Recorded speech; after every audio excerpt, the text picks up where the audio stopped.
lusot ang may atraso.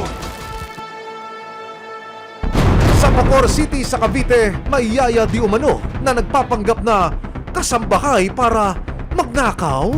Masipag at may kusa ang bagong kasambahay na kinuha ni Sarah. Hindi niya tunay na pangalan pero sa una lang pala ito.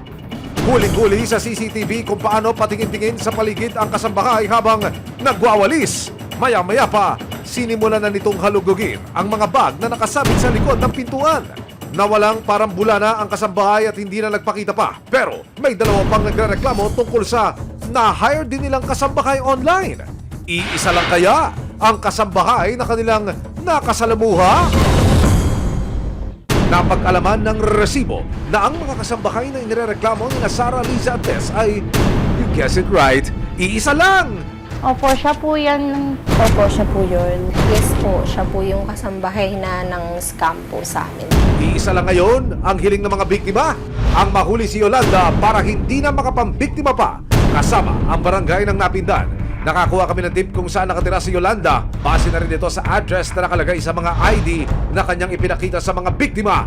Bakay naming makunan siya ng pakayag tungkol sa mga paratang laban sa kanya. Tinanong natin yung mga pagkakilanlan, no? At kanyang nasabi nga na ang apelyido na yan ay meron dito sa area na ito sa Purok 5 na pumipirmina sa Cavite.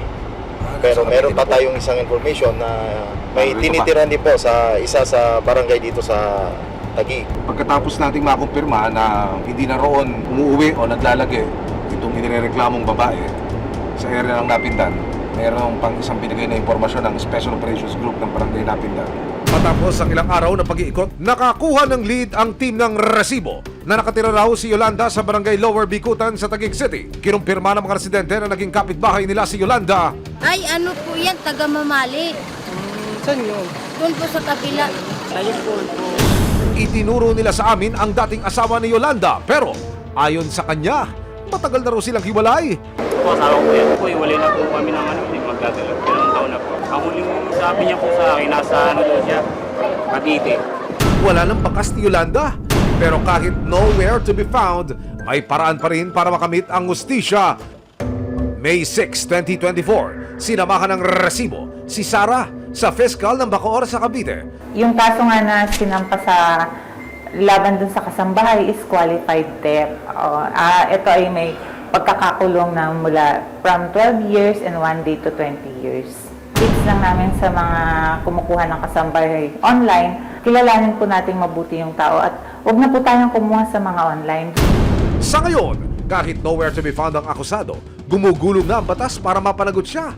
Oras na matuntun siya ng mga otoridad at mapatunayang nagkasala. Naharap siya sa mahigit 12 taon na pagkakakulong. May aksyon, ebidensya, resibo, walang lusot ang